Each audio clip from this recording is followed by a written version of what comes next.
Hi. Good morning. Good afternoon. It's 2:00 here. Yeah. Today, I'm talking about the mafia, old school Italy mafia. Oh, Yeah. we love So, that. and I learned things, and it's crazy brutal, like over here. So I was watching a documentary the other day because we romanticized the American mafia, right? Thanks to figures like John Gotti, who made it like cool, and all those cool stories, Yeah. from the 1900s. And we think, the neighborhoods are safe with the mafia in control, right? But really, Yeah. everybody's got to pay the money for protection. Yeah. Anyway, You got to it's pay. just, But you will be protected if you pay. yeah, but But can be in big trouble if you don't pay.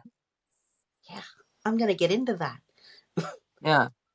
The Italian mafia in the States, as we know it, is La Cosa Nostra, which is Sicilian. They all come from the Sicilian mafia, like the mobsters that you hear about from history, like Lucky Luciano, Carlo Gambino, Joe Bonanno. They're all Sicilian. Oh. There's three main mafia groups in Italy, and they're regional. So Cosa Nostra is in Sicily, Hmm. and then Cosa Nostra means our thing in Italian. Then we have Camorra. The Camorra is an Italian mafia-type criminal organization, criminal society, and they're in the region of southwest Italy, the southwest region of Campania. The Camorra has been around since the 1700s. And then in the boot is the third group called the Ndrangheta. Let me see how to say it because I fucking had it down. Ndrangheta. The third group is the Ndrangheta. Ndrangheta. And they're based in Calabria, which is the toe of the boot. They're in Calabria. Right. Further south in Campania and very close to Sicily. In fact, it's separated from Sicily only by the Strait of Messina in one small part of it, and then the rest of it is down at the boot part, in the toe of the boot. Right. The story today focuses on the Ndrangheta crime organization, not La Cosa Nostra, who we are most familiar with due to their famous American antics. Okay. I've never heard of any Oh, of yes. this. Have you? No. So No. then I don't want to have to say this word multiple times. Ndrangheta as an organization dates back to the 1800s. They have a structure that is comprised of clans almost exclusively based on family or blood ties. In the last 75 years, a lot of Calabrians have emigrated to other parts of the world, and of course, that went with them. So their reach and influence has gone worldwide. Today, their main activities include drug trafficking, arms trafficking, money laundering, racketeering, extortion, and loan sharking. You know, the staples. Yeah. The regular thing. Yeah. Arms trafficking, that surprised me. I don't know why it surprised me. Why did that surprise you? I don't know, because when I hear arms trafficking, I feel like it's just, I mean, I get it. It probably means criminally.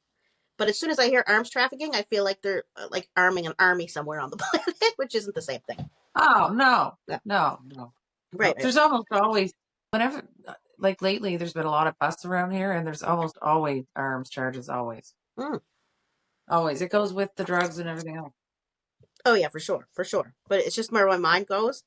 Because that's funny. That's government funny. like the government has been in arms trafficking, like arming Afghanistan against Russia and stuff. So that's where my mind goes. Yeah, that's why that's in your head. Yeah.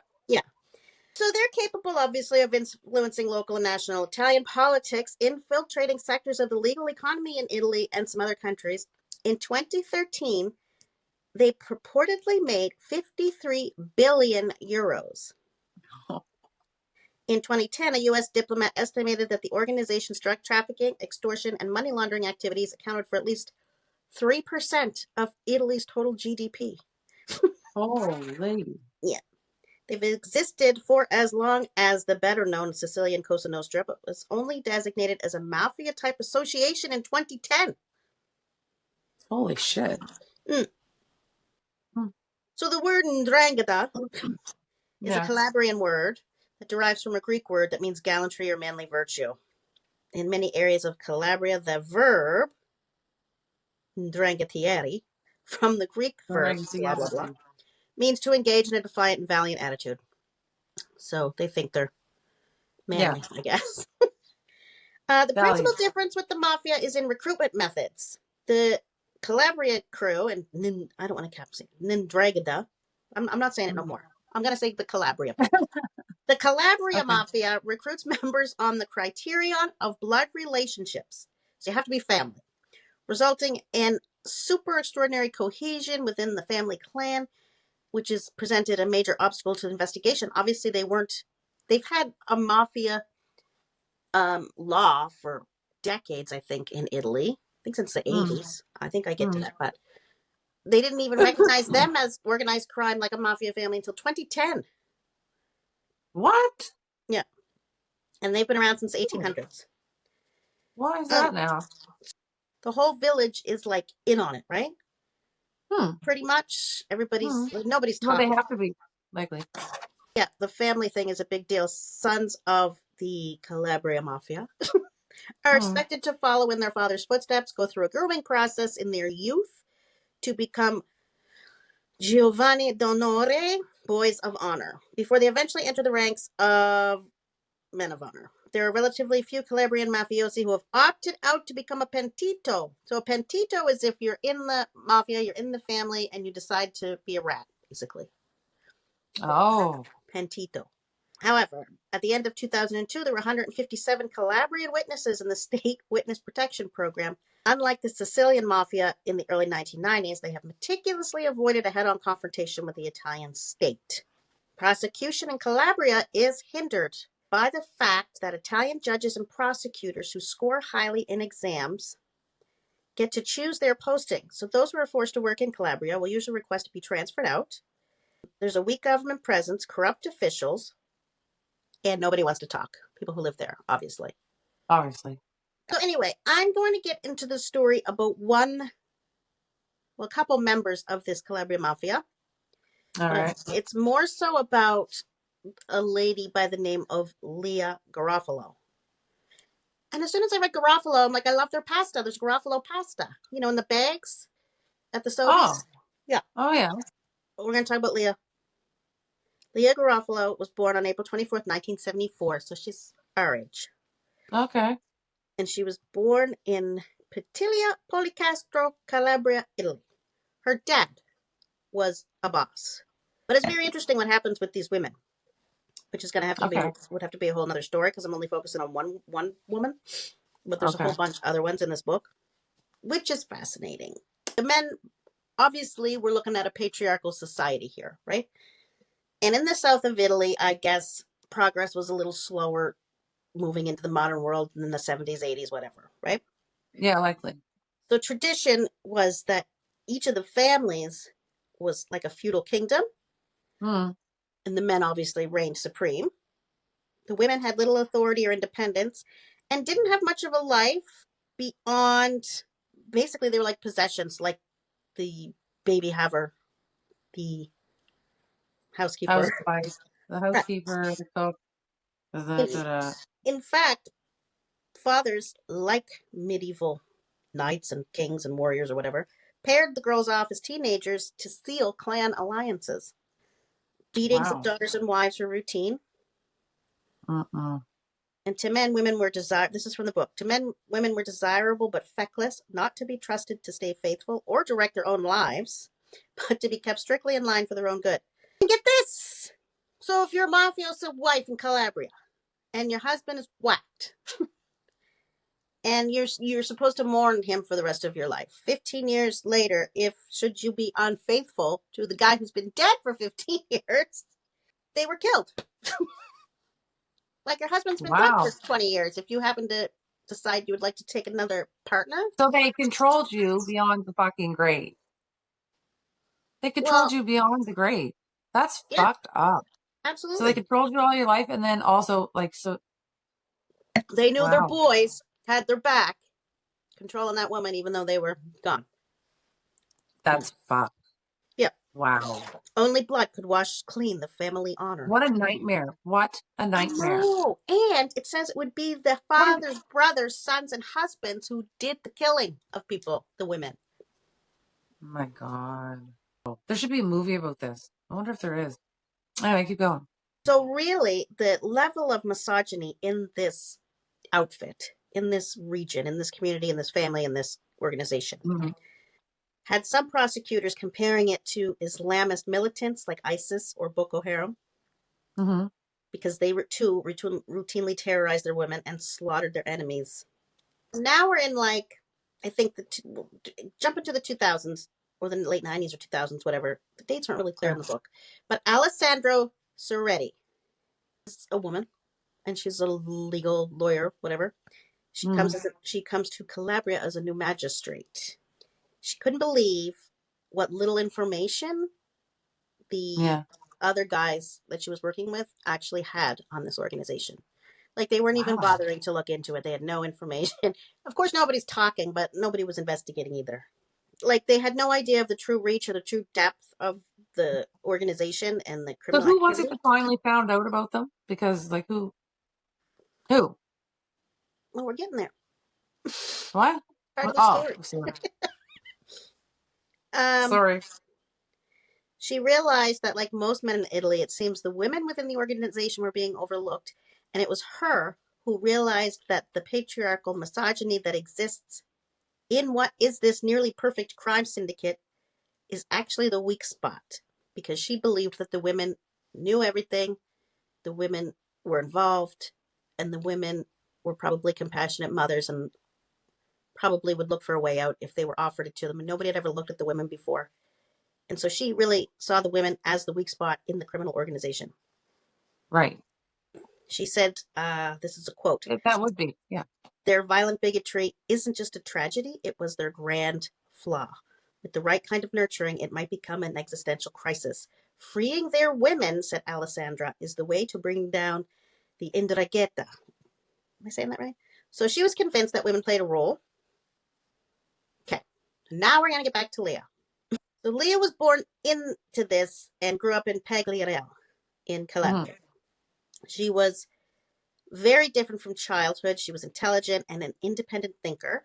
And the women basically born in that area, in this village, know their destiny. It's small, rural, and in the 70s, when she was growing up, it was a lost world cut off from the rest of humanity by violent tyranny. Her father was a boss. His name was Antonio Garofalo, and he was killed, whacked on New Year's Eve, 1974. She was only 8 months old, so she never really knew him. He was killed by 3 brothers in a rival gang. He was only 27, and this set off the massive feud between her family, the Garofalos, and the Mirabellis, which is another local family in the area. So then her brother, of course, is coming up, and I guess he becomes the boss later on in the story. So his name's Florian. This feud between the other family was ongoing right up until she was 18 years old, I guess. Just some things that happened in her life, just to show her upbringing. When she was 7 years old in 1981, her uncle Giulio tried to avenge his brother by opening fire on a Mirabelli funeral. Like ratchet, right? God. Wow. And then a few months later, he was killed in retaliation. In 1989, when she was 15, another of her relatives was shot dead right in front of her in broad daylight in the center of Petilia Policastro. Wow. That's so traumatizing. It is. So it's really confusing because it says she was born in Petilia Policastro, and then it says she was born in Pagliarel. So I don't know if they're the same place, or if I know if the rest of the story, her hometown is Pagliarel. I don't know why it's 2 different things here. So that same year, 1989, the Garofalos began taking revenge, killing one of the 3 Mirabelli brothers. They shot a second one in 1990 and the third one in 91. And then in 1992, they murdered Mario Garofalo, a cousin. Oh, so the Garofalos killed the brothers, 1990, 91. In 92, they killed Mario Garofalo, who was actually their cousin, but he worked for the Mirabellis. Oh. Yeah. And her brother Floriano was in charge of all that. So he's the boss now, basically, of their clan, right? Okay. So it says Lea was born into a family where violence was the rule. It was kill one of mine, I'll kill one of yours. She saw the world differently. And the mafia in Calabria was a cult of death. And for some reason, she was a woman who loved life. The mafia writes your destiny for you if you're born in this little town, and she really wanted to write her own. And those are the words of the lawyer she met up with years and years later. As she grew up, it dawned on her that freedom she craved would be impossible unless she left Pagliarel. So she thought, of course, as women do sometimes when they're young, that love was her way out. So when she was 15, she fell for a village boy she had known all her life, a thick-set bruiser with a flat nose and cropped hair called Carlo Cosco. A flat nose? Yeah. That's funny how they describe him. Carlo, who was 19 at the time, I saw pictures of him in the book. I'll have to put one up. He was 19. He had moved to Milan in the north, right? Yeah. And he was back visiting in Pagliarel for the holidays. What Lea especially liked about him was that he seemed to have no ambition other than to work an honest job, raise a family, living in Milan. So when she was 16, she eloped with him. It turns out he wasn't. He's happy to be marrying the boss's sister, and he's a cocaine dealer. Oh my God. Yeah, and he's obviously in the mafia too. So he basically tricked her. They moved to Milan together. They lived in this shitty apartment building. So the mafia owns this apartment building, the whole building. And the whole building is mafia families.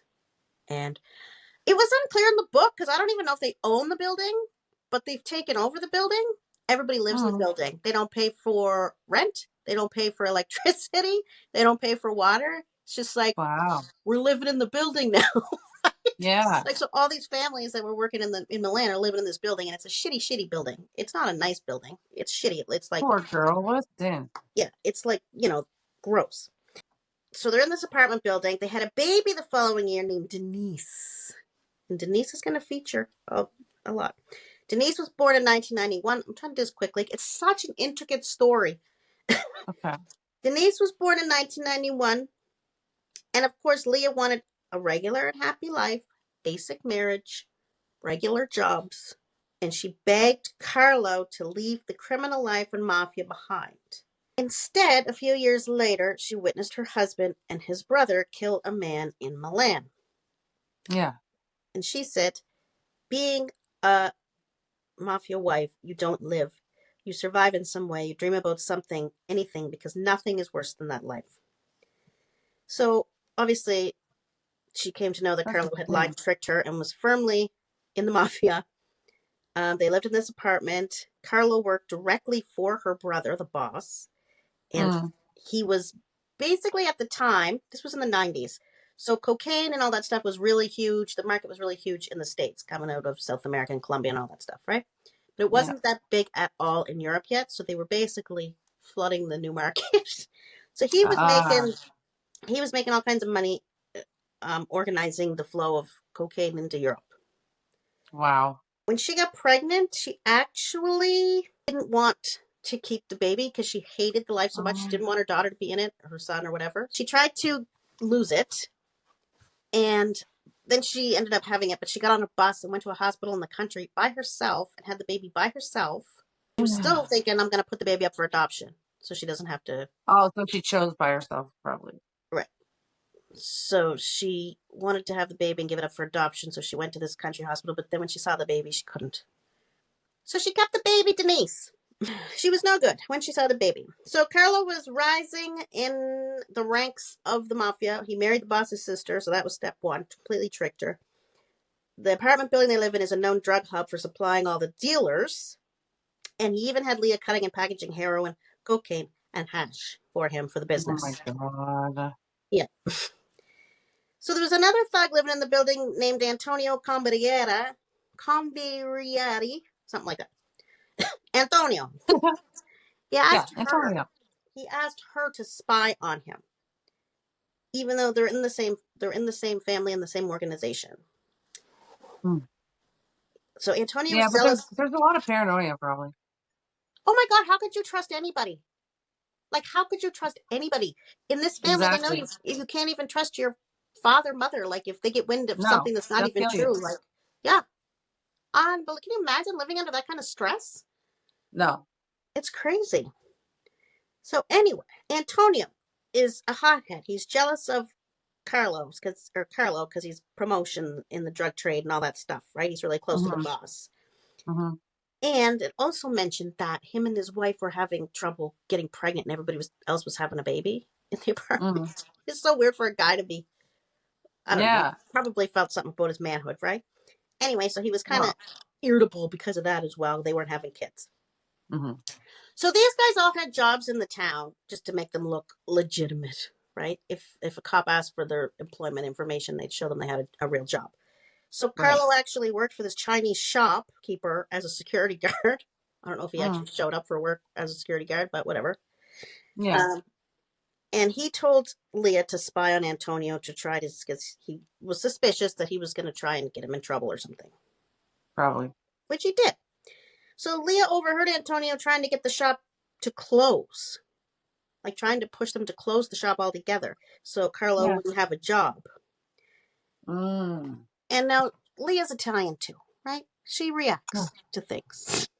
Of course. Right. So How she could an gets, Italian woman?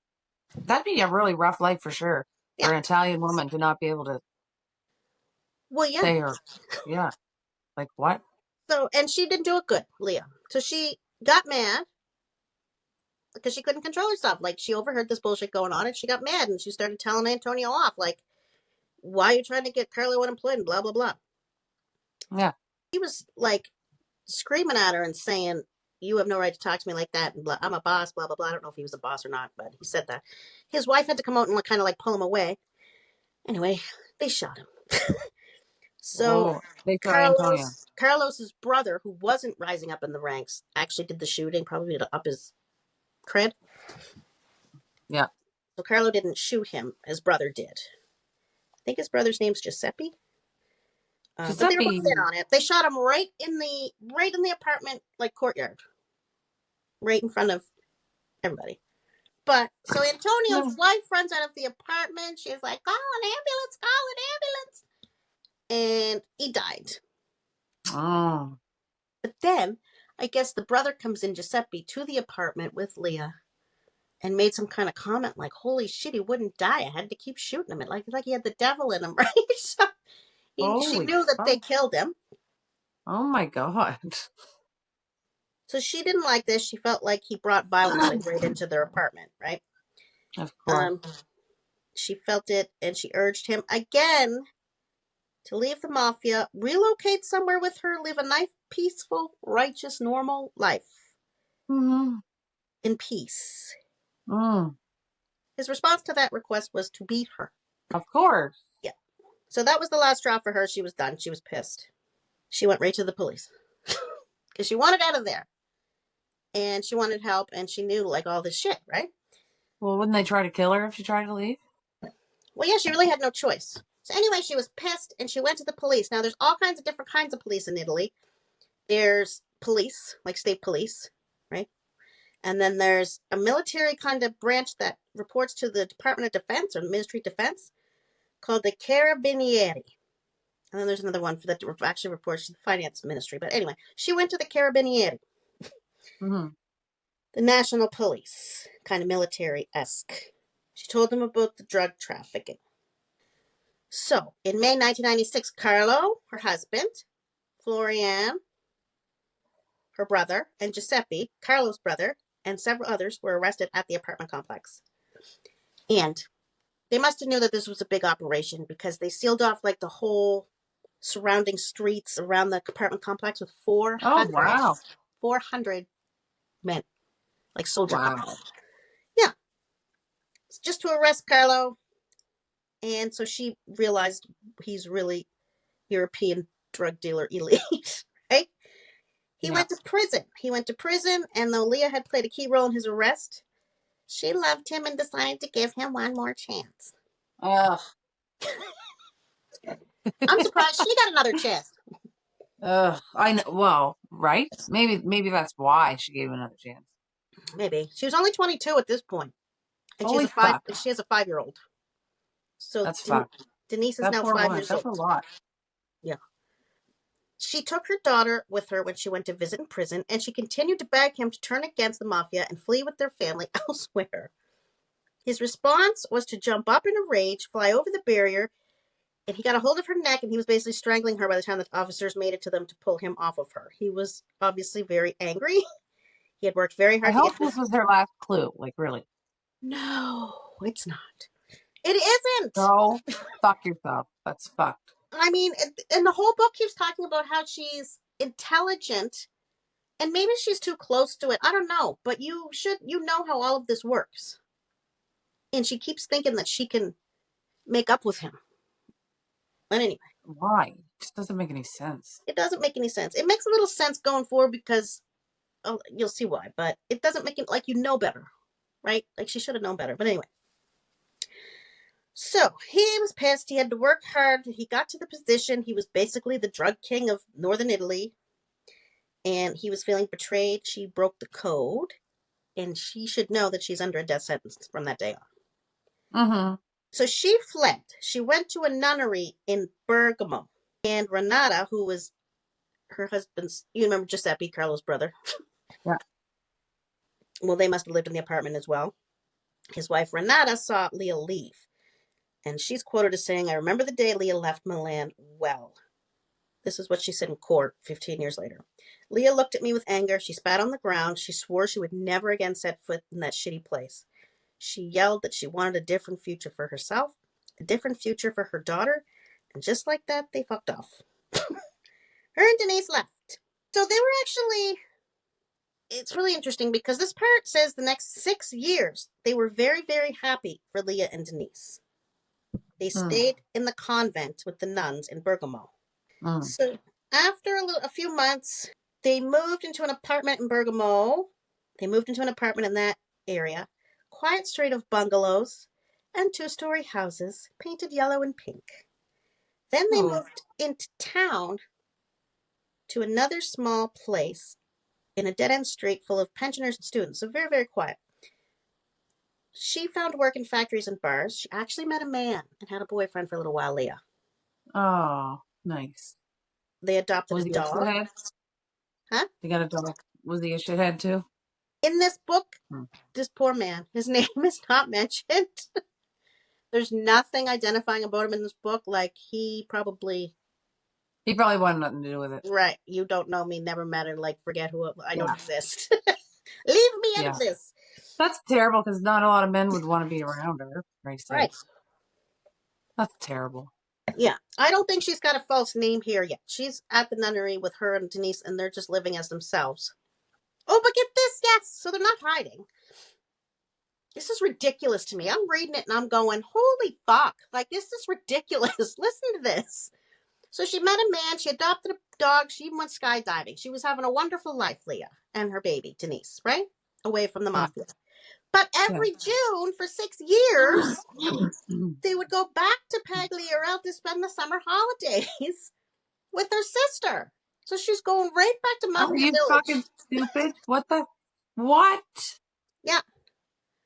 Oh my God, this woman's a glutton for punishment. I mean, yeah. I could see the going back to him a couple times, but this is okay. He's in prison. So she's spending her summer holidays here. These summer holidays that she's spending there, it's conjectured that perhaps, as nobody's bothering her, thinking that she actually did escape successfully. And I think she's just being stupid and cocky. Right. Because the friends will go after her even if he's in prison. It doesn't matter. Well, if he tells them to, yeah. Yeah. And they also they're like the royal family. This is a royal family type thinking. They think the long game, right? They don't got to kill you today. But you're on the list. You're on the list. Yeah. You're not escaping the list. Right. So she's lulled into thinking that she's escaped because she's visiting back home. Blew my mind when I read that. Blew my mind. Like you fled to a nunnery for safety and you're just going back and visiting your sister now in the same village. Crazy. She even let her daughter go visit Carlo in jail. And I think it was his brother. I don't know what brother. A different brother, maybe? Anyway, she didn't take Denise to see him in jail. just like hold up, because I can understand the being raised that way and then being abused and like leaving and going back a few times. But once you're free for years and completely free and done, like, because the going back is the whole draw. I understand like the whole abused woman effect, right? But after a couple of like years and you're gone and you're free to go back, that's just, I think she's just being cocky. It's pissing me off. Really. Possibly, yeah. But she went and spent, I mean, her family was there. She wanted to be with her sister. Her So. sister should come to her. Hello. Stop. She could be murdered. There's a million places to vacation. Go to the south of Spain. Go to Exactly. Greece. Go somewhere Meet nice. somewhere. Yeah. Meet on vacation. Like, come on. And she's very intelligent, so you said. Yeah. Apparently, they keep saying that in the book. I don't know if that's compared to the other women who are there, who maybe are really dumb. I don't know. But they keep saying that she's really smart, but page after page after page, she does something stupid to me. I'm thinking it's stupid. Yeah. So that whole time, he's never forgotten. He's not had her out of his sights at all. She's on the list, basically. And that was confirmed later on because there was a guy that shared a cell with him, Salvatore Cortese. Cortese. Italian guy. Yeah. Cortese. In case you didn't know. In case you didn't notice. Yeah. Yeah. So he shared a cell with him in 2001 to 2003. And he has since turned pentito, which means he's a rat now. Pentito. Yeah. Rat. So Carlo never forgave Lea. He always said she betrayed him, betrayed the family, betrayed the Ndrangheta. And he was really angry that she came back to visit, like you said. The balls. Walked around the village alone and in front of everybody, flaunting her freedom. He knew about the other guy in Bergamo that she had been seeing. That poor fucker. I should have looked him up and seen if he was okay. And suspected, he suspected, since Lea never came to visit him, that the other inmates, and fucking these sociopathic men hate this, that the other inmates were judging him because she wasn't coming and she had another man. And that makes them look bad. Like, they hate that, right? Uh-oh. Yeah. Oh, fuck. She's on that list a few times. Yeah. Yeah. So he thought the same thing as you did, that she was being supremely cocky, going back to the village and walking around like she was fine as kind, right? Mm-hmm. But at the same time, her brother's a boss, but he's thinking he's supposed to be doing something about this. Her brother is supposed to be doing something about this. Mm-hmm. So he was determined to kill her, but he'd be killing the boss's sister, so that's tricky. Mm-hmm. Floriano, or whatever his name is, Floriano, refused to discuss it with him. Mm-hmm. So according to the rules, Carlo can go to the other bosses to appeal for permission to kill Lea. So around 2000, he began seeking permission to kill her. They all agreed she had to go, but they were all still in prison. They had this conversation in prison because they're all in prison together. He had Lea's car set on fire in Bergamo, where she lived, not when she was on vacation, where she lived in Bergamo, to try and spur her brother to actually finish the job. Like, she's being targeted. You need to kill her. Do what you're supposed to be doing, the brother. Wow. It says right in the book, complete fucking mystery why she continues to vacation in Pagliarelli after that. Jesus. But she does. Maybe she's just trying to take a stand, like, fuck you, a big fuck you, I don't know, but it's not wise. Maybe she thinks her brother will protect her. Maybe they weren't raised so harshly. I don't know. Well, she didn't have a father. He died. There wasn't anything in there about her mother. Yeah, her mother obviously didn't find a stepfather because that didn't happen, apparently.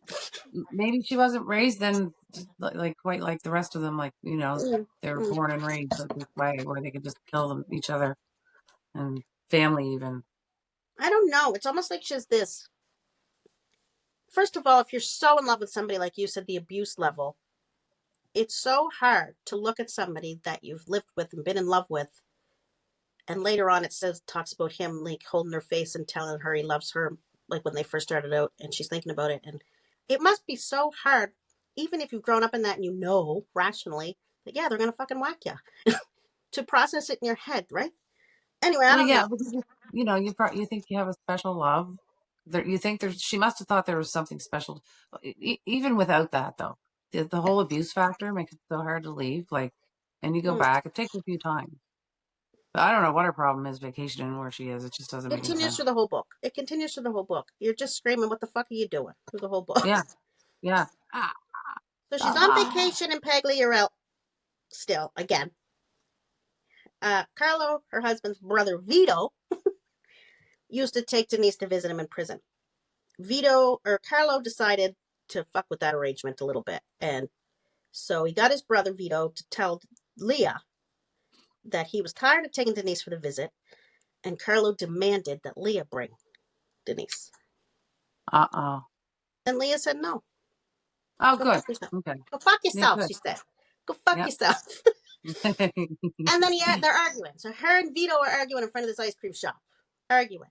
She's like, go fuck yourself. I ain't fucking going to see that motherfucker. And he's like, you fucking do what Carlo said, blah, blah, blah. Anyway, her brother shows up, the boss, Floriano. Screams at her to do her duty, and she's making him look bad, blah, blah, blah. You're not towing the line, blah, blah, blah. He takes her by the shoulder, slaps her in the face. This is her brother, the boss, taking the side of the other guy, and Carlo. Mm-mm. Mm-mm. So she falls down. He leans over her, and to everybody, it appears like he's about to slap her again. But instead, he whispered in her ear, Lea, you have to escape, because really, I have to kill you. Wow. That's, Well, at least he gave her that much. yeah. It always surprises me when they have heart like that. You know what I mean? They're Well, supposed to be, because they didn't have the father. They weren't raised the same as the rest, I don't think. The rest of the right. families. That's what I'm thinking. So losing the Yeah, father, yeah, was the whole, they would have yeah. had such a softer upbringing with just the mother and Right. the matriarchs around them, the aunties and the Right. grandmas, right? Right. Because it did say that one part of the book that her mother really, it was kind of gray about what her mother was doing, but she said she was raised a lot by her grandparents. Anyway, so that's what he said. Lea, you have to escape because really I have to kill you. He whispered that to her right in front of Vito. Wow. Yeah, that was a big thing. She didn't leave immediately the village. Like, I what the can't. fuck? I can't. I know. I'm like, what are you doing? And I'm like, go to another country. Leave Italy. Go somewhere else. I don't know, man. Go. I don't know. Just go. Yeah. She didn't. Just. And I put notes in here. She did not I leave can't immediately. even. And then I put notes in, like, what is her fucking problem? Get out. I'm getting mad reading it, right? Yeah. 2 days after this fight in the street, she's staying with her grandma in the village. And they come in the night and they set the front door on fire. The message. So there's what you did to your grandma because you wouldn't leave. You dumb bitch. Dumb bitch. Right, right. Like, how stupid are the other people if you're calling this woman intelligent? That's what I want. Like, the whole time I'm thinking, Yeah, she's that kind you of dumb. can't. Maybe she's just book smart. I don't know. I think they meant that everybody who talked to her, like all the lawyers who were talking in this book, were saying she just wanted to live life and enjoy life every day and be happy. Like, she was just a broader thinker than the other people. Right. Not a fucking simpleton. That's all. But she wasn't. Yeah. Anyway. Yeah, different kind of intelligence. Yeah. Burning the front door down is a message. There is no way out. So that day, she went to the prosecutor's office. No, she went to the prosecutor's office, I think, in her area, or the police station, and said, my brother is the boss, and my husband is the whatever up north, the king of Milan or whatever, drug trade. Yeah. And I'm here to talk, basically.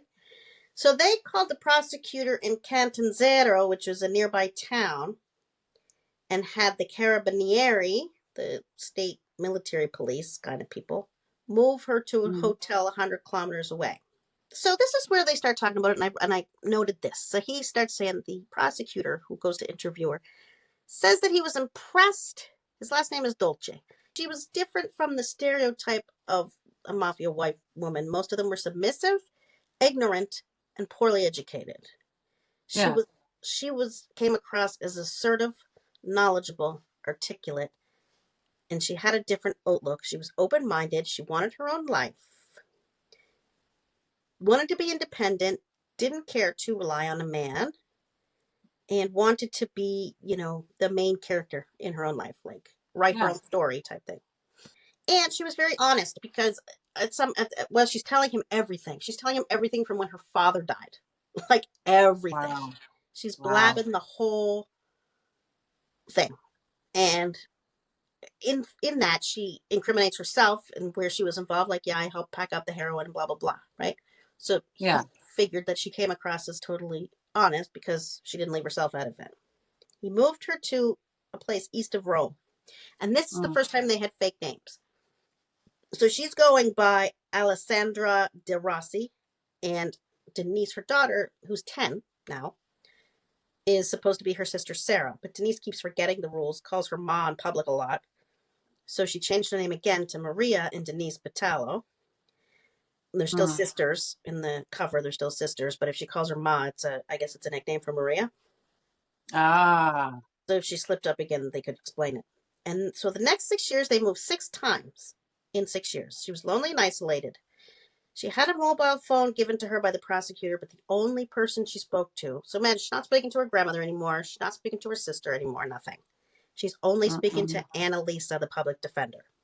In 2005, her brother Florian was put upon right at his front door. He's walking up to his front door, and this guy jumps into the bushes with a shotgun. He turns around and runs. He runs over, he runs through like a garden, a vegetable patch, and he runs across the road, and the guy chases him and shoots him in the back. He falls Mm. against a fence. He's shot in the back. The guy comes up and shoots him in the face several times, shoots his fucking face right off. Like, left him with a stump. Oh my I'm God. just a reporter here. That's crazy. He Right. he was angry. Well, Carlo becomes the boss after this. He's the boss Oh. now. So obviously he did the hit. The brother is letting him look foolish for all too long. He finally gets permission from the other guys to whack at least Florian so he can be the boss now. Mm-hmm. And that hit on Florian happened 18 months after Carlo was released from prison. And she knew her brother had died because he had refused to kill her. So then she was carrying that guilt around. Her brother's dead because he didn't kill her. Right. He began looking for her the day he was released from prison. Relentless. One of his henchmen used to work as some kind of whatever he was doing, something at the police station. Imagine, he's the Yeah. mafia, one of his henchmen. But he used to work at the police station. He goes to the police station. He invites his old colleagues out for pizza. He somehow manages to get on a desk, log into the witness protection spreadsheet, and get an address.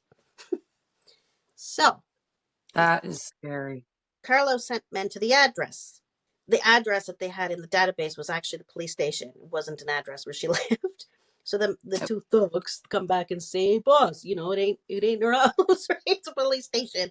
So it was he's mad. absolute. Oh my God. Yeah, he's mad as hell. He sends them back to the village to find her where she's living. Mm. But one of her cousins had already come to the village, found her, and warned her that Carlos was aware she was living there. So then they moved to Florence. Her and Denise moved to Florence. In 2006, he sent a cousin, Genevieve Garofalo, her cousin. He sends her cousin to meet her. How they know where she is, I don't know. It wasn't clear if she was communicating with some family members. It wasn't clear. Hmm. Because she's not in the witness protection program where you get a new identity and you go live your life. She's in the temporary relocation program because she's testified. Nobody's been charged with anything. Nobody's come to court. There's no convictions. They're just protecting her as a witness right now, right? Mm. So her cousin comes to meet her and tell her that Carlo offered €200,000 that he wants to give to his daughter. So it says in the book, in this case, she knew that was a trap. Wait till you hear Mm. what happens later. But anyway, she apparently knew this was a trap. Her life was meager, small. She had no freedom. She couldn't talk to strangers. She couldn't wander anywhere alone. She had risked a life of freedom with the intent to give her daughter a better life, but also herself. She didn't get one. So she was getting really tired of being in this witness protection program. Yeah. It was really bothering the protection people, too. They weren't making any arrests or investigations. Like, they weren't using her testimony for anything. And she was driving them nuts. So she was saying, Mm. don't put me in any villages or cities where there's Calabrian populations. She eventually started wandering off into town without telling security she was going or where she was going. She argued when the security guards complained about her. And then she would say, why do I have to defend myself against the state that's supposed to be defending me and my daughter? And I wrote in here, Denise as a teenager was not the brightest. Because she was Oh. kind of an asshole, but teenagers are. Yeah, they are. Yeah. Especially girls. Mm. So you're dragging this kid all over the place. And that, yeah, all that she's gone through. Right. She's going to be difficult, She was, obviously. yeah, complaining to her mother, pushing her mother. She wants to see her father. Lea keeps explaining to her why they have to keep moving, but not telling her anything about her father. Like Denise doesn't know anything that her father's involved in, it seems like. Denise would tell everybody at school, we're in the protection program, and they'd have to move again. Like, she was just dumb. Oh my God. So they spent years doing that because Denise was being a dick. Anyway, sorry, Denise, if you're out there watching. Sorry, Denise. Everybody's an asshole when they're a teenager. We get it. Yeah. Unfortunately, years went by in this limbo. So, yeah, she wasn't in permanent relocation program until they get testimony and convictions. They are not looking after you permanently. They are not putting you in the witness protection program permanently until they get convictions. They haven't even charged this guy with anything yet. And it's been years. So she's in this kind of limbo protection, moving around and changing her name all the time, but not really. She can't get a job or anything because she doesn't have papers. They haven't given her real papers with a new identity. I can't believe they don't do that until there's a conviction. That's fucked up. Right. I know. So the state obviously can't corroborate any of her statements, even though she told them everything. But witness statements need to be corroborated with other evidence or other statements, and they didn't have anything.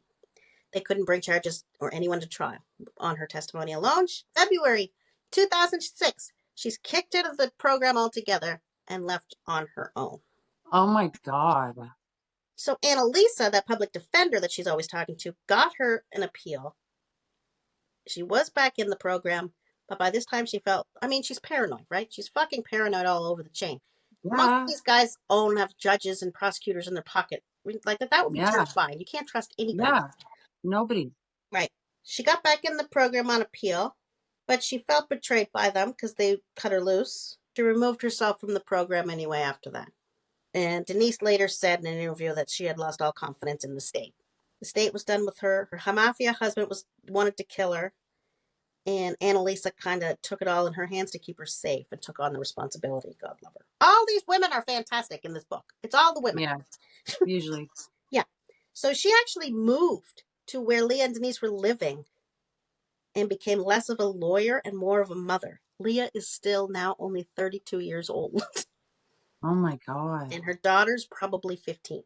So now Denise is arguing to see her father. She would push and push and push. She demanded that Annalisa, the lawyer, arrange a meeting with her father. Annalisa said no, point blank. No, you're not doing it. It's not happening. No.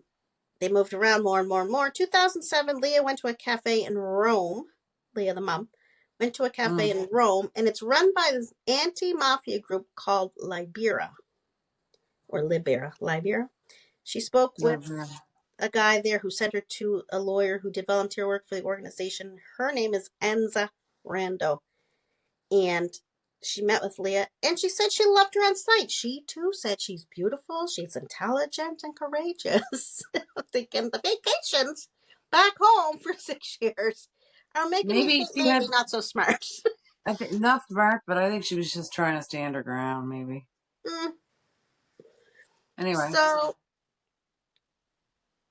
Lea ended up icing out Annalisa, the mother lawyer, who moved to stay by her, and Annalisa resigned. And Annalisa later said she resigned in a letter to Lea, hoping that Lea would say no, but then she accepted her resignation, and she loved these people like Lea and Denise like family, but then she accepted the resignation, so now she didn't have Annalisa anymore. But she did have this Enza lady. So anyway, fast forward. They're not going to do any convictions with her testimony. It's thrown out. It's fucking useless. They throw her out of the protection program. There's nothing they can do for her now. Oh my God. One day, she writes to the president of Italy. She begs for assistance from the president of Italy. She's writing the letter. She goes to the mailbox to mail the letter. She swears that when she's almost to the mailbox, she sees this couple standing there. They look suspicious. They're eyeing her up and down. They're watching her. And it said in the book, like, by this point, she's becoming disturbed. She's so fucking paranoid. As you would. Doesn't end up mailing the letter to the president because these people scared the woman reached into her handbag. She thought she was going to pull out a gun, so she fled. Never mailed the letter to the president. Went home. The state tells her, you're out of the program. You have 2 weeks to leave the safe house and never apply again because we're done with you. in the protection program. That is so sad. Her new plan is to reconnect with Carlo. She reaches out again to her sister Marissa to send him a message that basically she had said some things against him, but she had retracted it. She didn't retract it. They weren't using it anyway for anything. All her testimony's gone to shit. There's no conviction, no charge, nothing. So she says she retracted everything. The state isn't using anything she said. No trials coming, no shame. She asked him to leave them alone, hoping that would do it. So Carlo agreed. Wow. Yeah. Did he agree, though? Do you think he agreed? No, I think he agreed just to agree.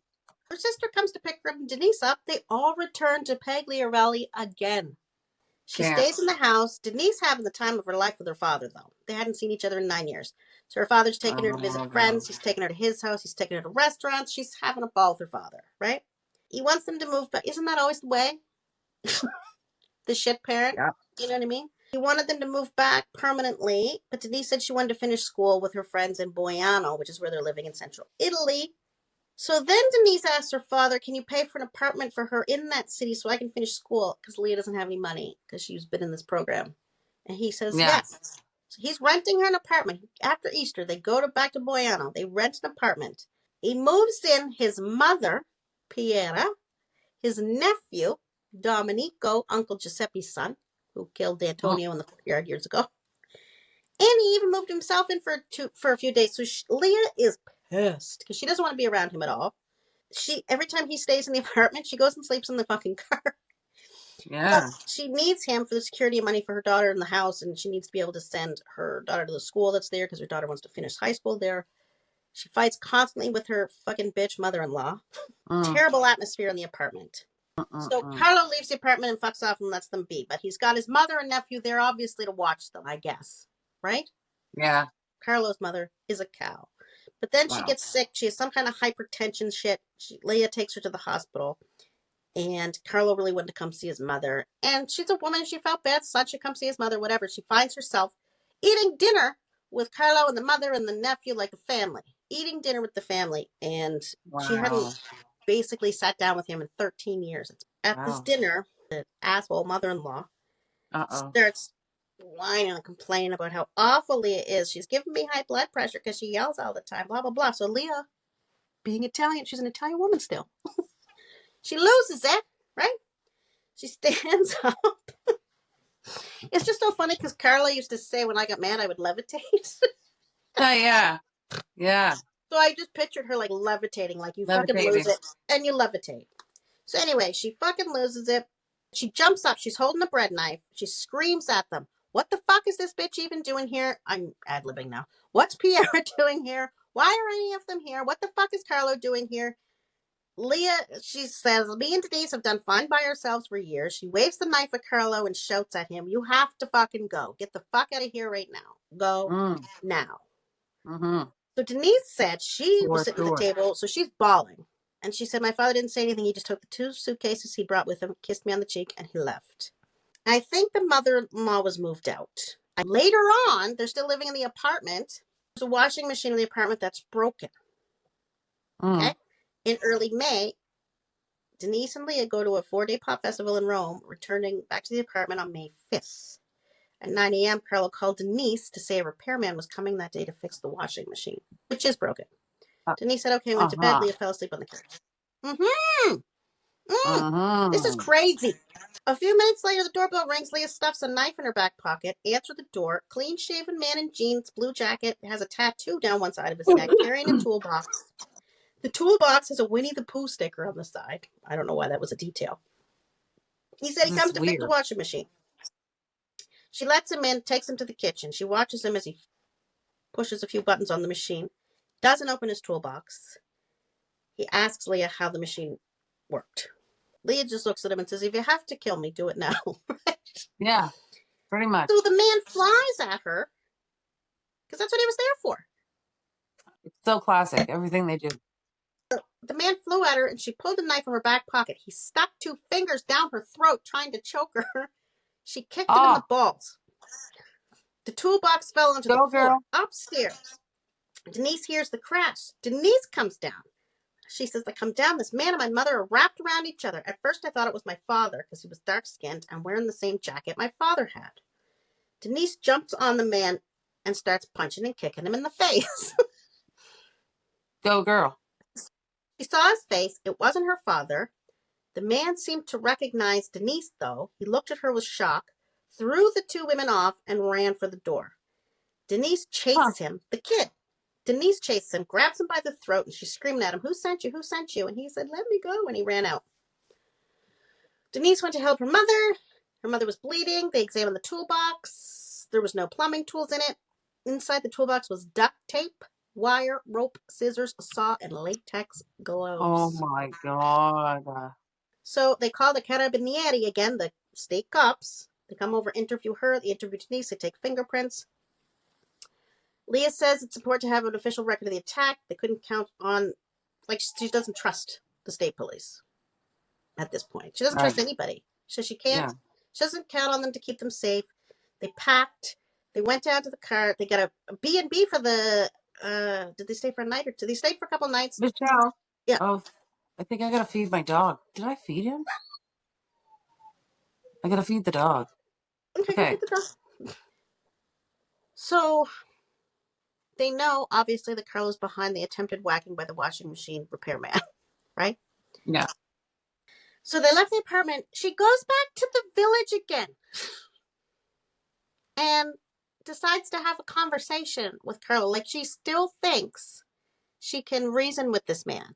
And that it's said in the book, like, she's envisioning him how he was when they first met, holding her face and telling her he loved her and all this stuff, right? But that was never it. That was never it. Anyway, Denise looks out the window of the house and sees her mother and Carlo. This is back in the village after this attempted whacking by the washing machine guy. They're back in the village. She sees her mother and Carlo talking under the trees.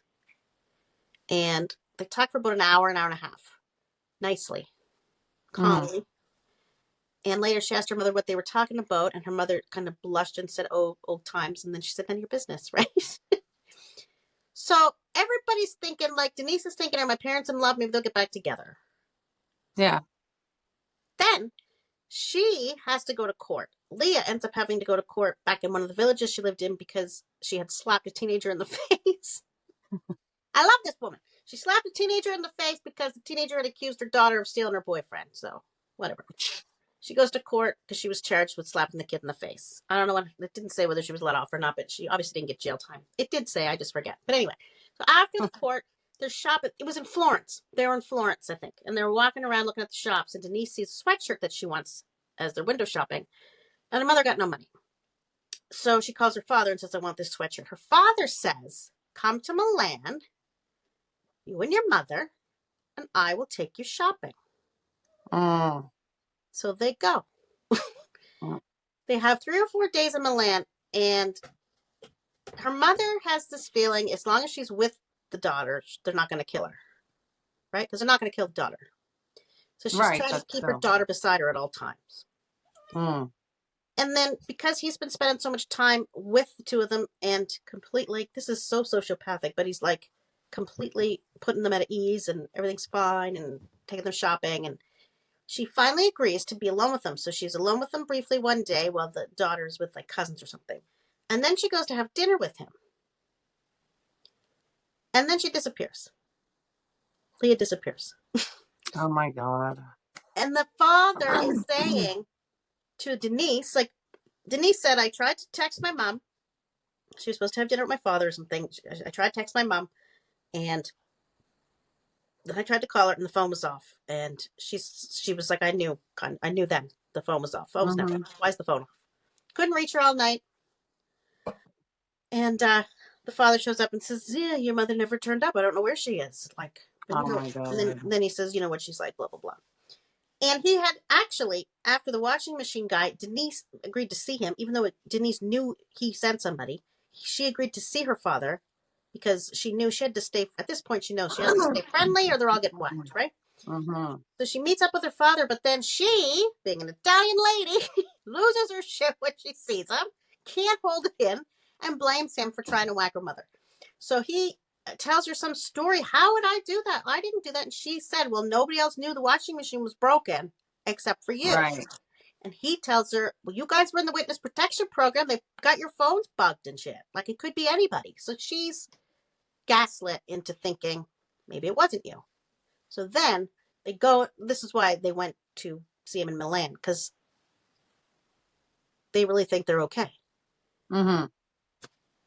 Anyway, so after this, she stays in Milan with her father and the other people in the family that are living up there, like Renata and whatever, the brothers' family.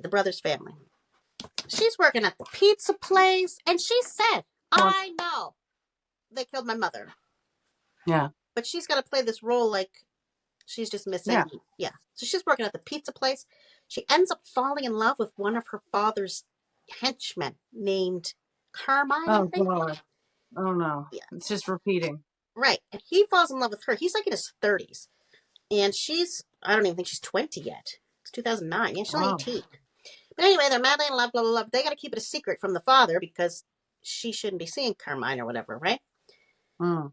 So that's in May. She goes missing in May, I believe. Or, no, she went missing in the wintertime because she said she didn't like Milan in the wintertime. She went missing in the wintertime. Mm. At this point, it's May, and she's hanging out with Denise. The daughter is hanging out with Carmine, and the mother's been missing for like a year. Yeah, it's been a year. And it's nice out. They go to the beach, blah, blah, blah, blah. The cops show up and arrest. Oh, no. So May, she hooks up with Carmine. Sorry. May, I'm not reading it anymore. I'm just going by what I read. May, she hooks up with Carmine, and they're having a nice time and everything. By October, she sees him all summer secretly from her father. And by October, they're at the beach, and the cops show up and arrest him. And they tell her, this man killed your mother.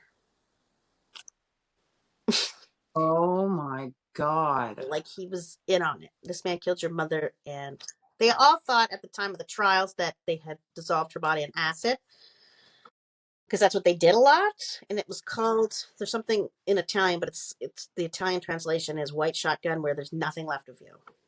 You're just gone. Anyway, so she decides now she's going to go to the police and tell them everything she knows about her father. And the whole book goes into a whole other direction at this point, because that prosecutor or that magistrate that I was telling you about, not Annalise, she was a public defender, Alessandro, I think her name was. Yeah. She is really infiltrating it with other women in the family. So she's now able to corroborate evidence. But Leah's dead. But her whole idea that she had when she first got there, like, if I can, like, the women are the weakest point of this organization. And she managed to prove it right, because the women were the ones that brought all these guys to trial. So Denise goes and tells the cops everything after Carmine was arrested. I hope his name's Carmine, because I feel like I'm saying it wrong. Carmine! Yeah. Anyway, this is 2010 by this point. This is not long ago. Wow. And so Denise testifies against all of them. They get life in prison. She testified against her father, like, right in the courtroom. And her father gets life in prison. There was a couple of them that got, because all these Mafia moms were testifying now, right? Right. So this prosecutor was absolutely right. Yes, that's the weak link, the women. Nobody had thought to talk to the fucking women before. Anyway, so Lea, God bless her, is dead. Carmine actually is in love with Denise. So he turns to the state. He's not keeping any secrets. He tells them, I mean, he's probably going to die at some point. Probably. Right? Yeah, we should check on him. I did check on him, because he got a reduced sentence. He was allowed to be. He told them where the body was. First of all, they didn't get rid of her in acid. They fought with her, beat her, strangled her in an apartment somewhere in Milan, and then they went to a lot and burned her body for like 3 days till there was nothing left. Oh, my God. Carmine, how there were still bone fragments left a year and a half later, when he testified, or he was talking to the cops. I mean, he said he loved Denise, and that's why he was giving it up. But he only got 25 years, so he could be paroled at some point. The other guys are in there for life. They're not getting out at all. Wow. But he did tell them where the body was, and they went and found the ashes and the bone fragments, and they were able to identify it was Lea. So So, finally, the daughter carried on the mother's work and got it done. right. Oh, The daughter is in the actual new life witness protection program. So we don't know where she good. is. She's Yeah. off living her life, hopefully, not looking over her shoulder. Like, anyway, so she's in the witness protection program now. There's no trace of her. Obviously, we wouldn't know where she is. Mm. And Carmine is still in prison. But when I looked up to see if he was still alive, it was a mystery. It was either for security reasons or whatever. They're not saying his whereabouts. Like, not even what prison he's in. So I Mm. don't know where he is. He probably could have got it by now. Who knows? Probably. But that's my story. It was supposed to be about Lea and Denise, the daughter, and the women. The The weak spot. women. It's awesome. Yeah. Yeah. Yeah, yeah, That's awesome. yeah. And it The took a fucking woman to women figure fucking out. took I it. can go talk to the women. Right? The women got it done. I love that. See. Yeah, I just thought it was a really cool story and lots of stuff I didn't know. And the silly things they do to initiate you. It was like a fucking sorority girl. I know. It's It's ridiculous. so, yeah. It's Yeah. really like, That's not manly. no. Mm. It's not even, yeah, it's very juvenile. Yeah, But I love this. Women fucking rule. Women did it. they did it. Yeah. And they didn't have to go, let's be blood sisters. So Yeah. anyway, that was my Imagine. story about the do I even know how to say that? You did. I did Did you initially. lose Ndrangheta. the Ndrangheta? Ndrangheta. Ndrangheta. The Calabria Mafia in Italy. Ndrangheta. Ndrangheta. Yeah. God, yeah. The Good, ganglia. good stuff. So yeah, we're gonna have to look up the movie. It's called The Good Mothers as well. And I think Disney made it, so I don't know how The good good it is, mother. but Okay. yeah. You And gotta it's a book. you should post a link to it on the bottom. I know that my friend will be really interested in this. She even Yeah. has a group on Facebook, empowering women. Mm. So this is a nice story for her. I could go on for like hours and hours about the other women that were involved with this and Alessandro or magistrate. The Yeah. one, the Maybe one you that, could do a second part. yeah, maybe. I'm kind of over it now. Women empowering women. It is Women's That'll History do. Month, I mean, so perfect. And yeah, I'll probably have something wacky and nuts to come up with. I'll have something. yeah. No, I that's don't know. good. I mean, I had so many things I was looking at, and some of them were wacky. And then I was interested in this, and I looked it up, and I looked in Libby, and I had the library actually had the book, so I thought, okay, I've got the book. But it was so much information I didn't know about the mafia because I thought it was only Sicily, Cosa Nostra. Didn't know about Yeah. these other groups, right? No, I didn't either. No. And even they're everywhere in this book. Like there's murders in Toronto, and there's murders in Australia, and it's all linked to this Really? Ndrangheta. You're gonna have to do another part. Yeah, maybe. I have to go let him have the phone. He's getting his truck back today. Oh yeah, for sure, we're done. Finally fixed. So goodbye. And Have a wonderful day. Happy History I Women's hope Month. so. Blah blah blah. Yay. Yes. There, look, I even put on a pink hat and I didn't even know it was Women's History Month. Perfect. Your skin looks very nice too. Oh, keep it strange. Keep it Keep odd. things strange. Keep it odd. Be weirdos. Yeah. Be strange. I don't know. It'll be Fucking strange. things. I'm gonna Whatever. find something cool but strange. I don't know. I've Yeah. got a lot of things. Yeah. Yeah. Yeah. So that wasn't really strange, although it is strange. Who acts like that? But anyway. I don't know. It is. Yeah. All right. Okay. We'll Bye. do. Love you. Love you too. Bye.